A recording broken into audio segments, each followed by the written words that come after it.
la magistrate a assumé très clairement de mettre en œuvre l'exécution provisoire de l'inéligibilité, c'est-à-dire en réalité de rendre mon appel inutile sur ce sujet pour m'empêcher de me présenter et d'être élue, dit-elle, à l'élection présidentielle.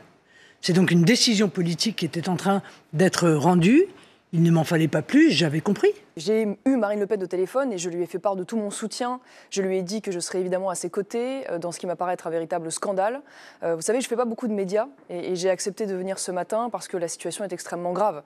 Ce qui se passe est non seulement une honte pour notre justice, mais aussi une honte pour nos institutions démocratiques et une honte pour l'image de la France à l'étranger. Ça a d'ailleurs suscité beaucoup de réactions parce qu'à travers Marine Le Pen, ça n'est pas simplement... Le Kremlin, Donald Trump, Elon Musk, pas n'importe quelle réaction. Ça n'est pas simplement une femme qui est empêchée de se présenter, ce sont des millions de Français qui sont interdits de pouvoir choisir leur candidate favorite et ainsi, à travers elle, de choisir leur destin. Quand on fait de la politique, on n'est pas au-dessus des lois, mais on n'est pas non plus en dessous.